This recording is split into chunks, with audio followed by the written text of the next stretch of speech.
आकाशवाणी भोपाल से प्रस्तुत हैं प्रादेशिक समाचार।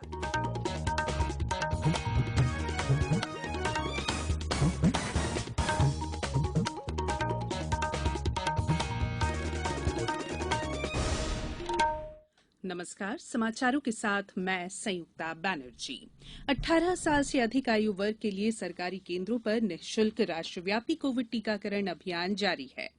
युवा श्रोताओं से हमारा आग्रह है कि कोविड रोधी टीका लगवाएं और अन्य लोगों को भी इसके लिए प्रोत्साहित करें। कोविड स्वास्थ्य के लिए खतरा बना हुआ है, ऐसे में एहतियाती उपायों के पालन में कोताही न बरतें। जब तक जरूरी न हो घर से बाहर न निकलें और 3 सरल उपायों का पालन करें। मास्क लगाएं, 2 गज की सुरक्षित दूरी बनाए रखें, बार-बार हाथ धोएं और साफ सफाई रखें और टीका जरूर लगवाएं। कोविड से संबंधित जानकारी देने और उनके मार्गदर्शन के लिए राष्ट्रीय हेल्पलाइन कार्यरत है। इसका नंबर है 011-239-78046 और 1075। अब मुख्य समाचार। लंबी प्रतीक्षा के बाद प्रदेश में आज से खुल रहे हैं स्कूल। सोमवार और गुरुवार को 12वीं जबकि मंगलवार और शुक्रवार को 11वीं की कक्षाएं लगेंगी।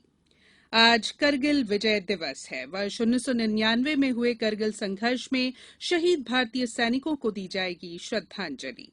राज्य में कोरोना काबू में कल केवल 12 मामले सामने आए और पूरे प्रदेश में हो रही है मानसून की बारिश। अब समाचार विस्तार से। लंबी प्रतीक्षा के बाद प्रदेश में आज से स्कूल खुल रहे हैं। स्कूल शिक्षा विभाग ने प्रदेश के सभी स्कूलों में मौजूदा शिक्षा सत्र के लिए कक्षा 11वीं और 12वीं की कक्षाएं प्रारंभ करने के लिए निर्देश जारी किए हैं। कोविड के दिशा निर्देशों का पालन करते हुए स्कूल खोले जा रहे हैं। निर्देशों में कहा गया है कि सप्ताह में 2 दिन सोमवार और गुरुवार को 12वीं की कक्षाएं और मंगलवार और शुक्रवार को 11वीं की कक्षाएं लगाई जाएंगी। वहीं 5 अगस्त से 9वीं और 10वीं की कक्षाएं शुरू होंगी। राज्य सरकार ने स्कूल, कॉलेज में शिक्षकों और कर्मचारियों के लिए वैक्सीनेशन अनिवार्य कर दिया है। इसके लिए आज से 31 जुलाई तक विशेष टीकाकरण अभियान चलाया जाएगा। आज करगिल विजय दिवस की 22वीं वर्षगांठ है। राष्ट्रपति रामनाथ कोविंद और रक्षा प्रमुख बिपिन रावत इस अवसर पर लद्दाख में द्रास में 1999 के करगिल संघर्ष के दौरान शहीद हुए भारतीय सैनिकों को श्रद्धांजलि अर्पित करेंगे। रक्षा मंत्री राजनाथ सिंह दिल्ली में राष्ट्रीय युद्ध स्मारक पर शहीदों को श्रद्धासुमन अर्पित करेंगे। प्रधानमंत्री नरेंद्र मोदी ने कल मन की बात कार्यक्रम में करगिल विजय दिवस का स्मरण करते हुए कहा था कि ये दिन हमारे सशस्त्र बलों की बहादुरी और धैर्य का प्रतीक है। ऐतिहासिक करगिल विजय दिवस पर आकाशवाणी समाचार भारतीय सैनिकों के साहस की स्मृति में विशेष कार्यक्रम प्रसारित करेगा। इसे शाम 4:30 बजे एफएम गोल्ड पर परिक्रमा के अंतर्गत सुना जा सकेगा। करगिल विजय दिवस पर प्रदेश में भी कई कार्यक्रम आयोजित किए जाएंगे। मुख्यमंत्री शिवराज सिंह चौहान ने कहा है कि करगिल विजय दिवस हमारे सैनिकों के शौर्य, साहस और पराक्रम की गौरव गाथा की स्मृतियों को ताजा करता है। मुख्यमंत्री शिवराज सिंह चौहान ने हंगरी के बुडापेस्ट वर्ल्ड कैडेट कुश्ती चैंपियनशिप के 73 किलोग्राम वर्ग की कुश्ती में स्वर्ण पदक जीतने पर देश की बेटी प्रिया मलिक को हार्दिक बधाई भी दी। मुख्यमंत्री शिवराज सिंह चौहान ने कहा है कि प्रदेश में कोरोना मरीजों की संख्या में काफी कमी आई है। प्रदेश में कल कोरोना के मात्र 12 पॉजिटिव प्रकरण आए हैं और 13 मरीज स्वस्थ होकर डिस्चार्ज हुए हैं। प्रदेश की कोरोना पॉजिटिविटी दर 0.01% है। मुख्यमंत्री श्री चौहान ने कहा कि कोरोना के प्रकरण कम जरूर हुए हैं, लेकिन अभी भी कोरोना संक्रमण के प्रति सजग और सतर्क रहने की जरूरत है। मुख्यमंत्री श्री चौहान ने कहा कि राज्य सरकार कोरोना की संभावित तीसरी लहर से निपटने के लिए सभी प्रयास कर रही है। प्रदेश में तेजी से स्वास्थ्य सुविधाओं के विस्तार के साथ चिकित्सा की बुनियादी सुविधाओं का निर्माण किया जा रहा है। मुख्यमंत्री श्री चौहान ने कहा कि प्रदेश में कोरोना संक्रमण की जांच का कार्य अभी भी जारी है। कोविड-19 से बचाव और सुरक्षित रहने के 3 उपाय। मास्क लगाएं, 2 गज दूरी है जरूरी, सुरक्षित दूरी रखें, हाथ और मुंह साफ रखें।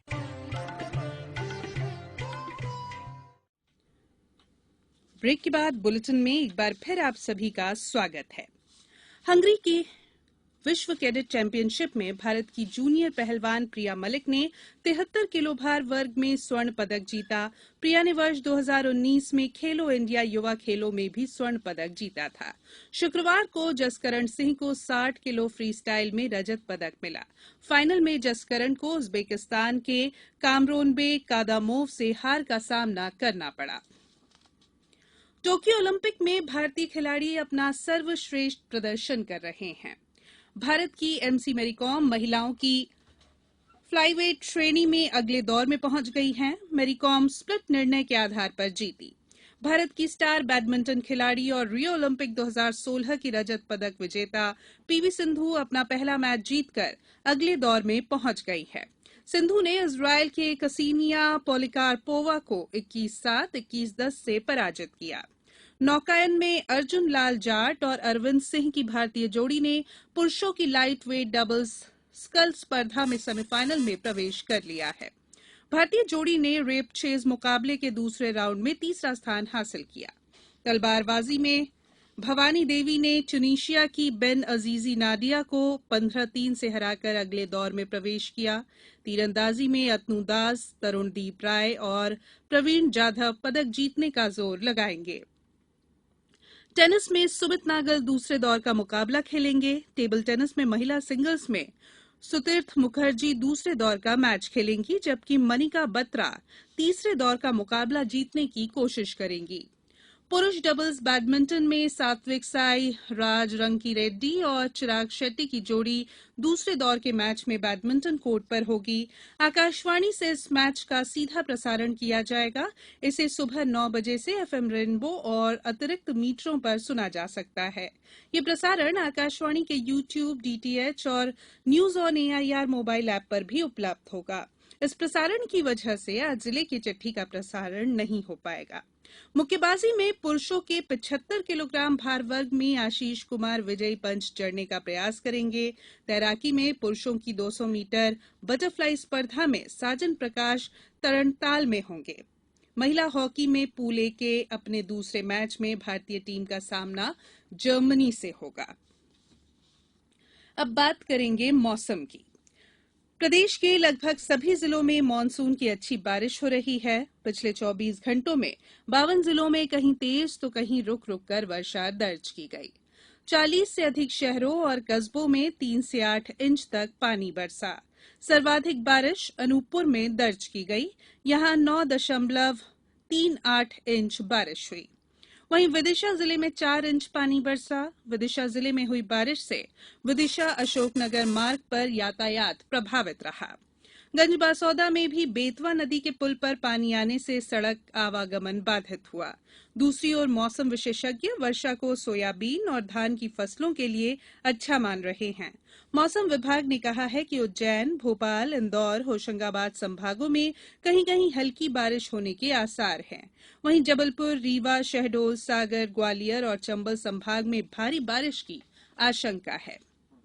कुछ समाचार संक्षेप में। तेलंगाना में के वारंगल में काकतीय रुद्रेश्वर मंदिर को विश्व धरोहर घोषित किया गया है और आज सावन महीने का पहला सोमवार है। आज पूरे प्रदेश के प्राचीन शिव मंदिरों में पूजा अर्चना और अभिषेक के कार्यक्रम होंगे। अंत में बुलेटिन के मुख्य समाचार एक बार फिर। लंबी प्रतीक्षा के बाद प्रदेश में आज से खुल रहे हैं स्कूल। सोमवार और गुरुवार को 12वीं जबकि मंगलवार और शुक्रवार को 11वीं की कक्षाएं लगेंगी। आज करगिल विजय दिवस है। वर्ष 1999 में हुए करगिल संघर्ष में शहीद भारतीय सैनिकों को दी जाएगी श्रद्धांजलि। राज्य में कोरोना काबू में कल केवल 12 मामले सामने आए और पूरे प्रदेश में हो रही है मानसून की बारिश। बुलेटिन में फिलहाल इतना ही। अंत में एक अपील, मास्क और 2 गज की दूरी, हाथ धोना भी है जरूरी। नमस्कार।